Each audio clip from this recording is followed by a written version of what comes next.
నిన్న రాత్రి 1:15 ఆ ప్రాంతంలో మాకు మన Peddapuram sub inspector of police Shri Suresh garu message ఇవ్వడం జరిగిందండి. ఒక ఆయిల్ ట్యాంకర్ పడిపోయింది, మీరు కొద్దిగా వెంటనే స్పాట్కి రండి అని.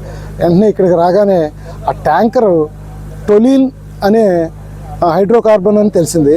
టొలీన్ అంటే అది కూడా మోస్ట్ డేంజరస్ ఏ కేటగిరీ పెట్రోలియం ప్రోడక్ట్.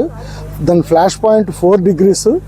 అది కూడా ఇంచుమించు పెట్రోల్ అంటే ఇది వలటైల్, బాగా హైలీ వలటైల్, ఇన్ఫ్లామబుల్.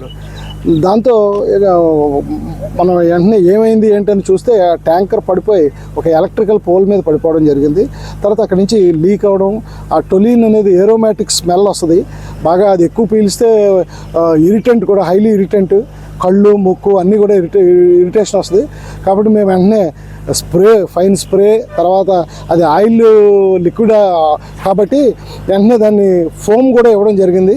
దాన్ని ఏమాత్రం క్లౌడ్ కింద ఫామ్ అవ్వకుండా డిస్పర్స్ అయ్యే విధంగా మొత్తం మా కాకినాడ నుంచి ఏడిఎఫ్ఓ గారు ఆ వెహికల్, తర్వాత మన పెద్దాపురం వెహికల్, తర్వాత రాజమండ్రి నుంచి special vehicle fire crash tender కూడా వచ్చింది. ఇది ఎందుకంటే ఎటువంటి పరిస్థితుల్లో ఫైర్ అయితే దాన్ని మనం ట్యాకిల్ చేయగలమనే ఉద్దేశంతో రాజమండ్రి నుంచి కూడా మా ఆర్ఎఫ్ఓ సార్ పంపించడం జరిగింది.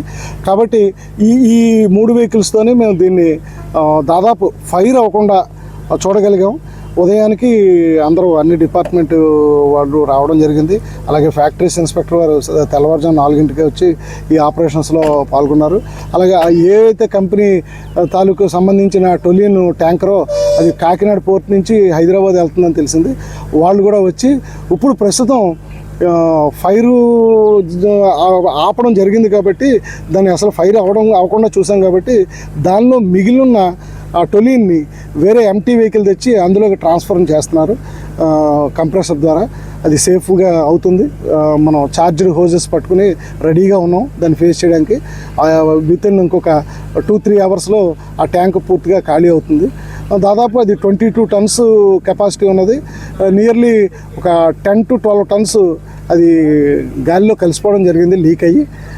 కొద్దిగా అదృష్టం కొద్దీ ఫారెస్ట్ ఏరియాలో రోడ్డు అవతల పడడం, ఇలాగే ట్రాఫిక్ డైవర్షన్కి కొద్దిగా అవకాశం ఉండడంతో ఇక్కడ వేరే ప్రదేశాల్లో జరిగి ఉంటే మాత్రం ఇది చాలా పెద్ద ప్రమాదంగా మారేది.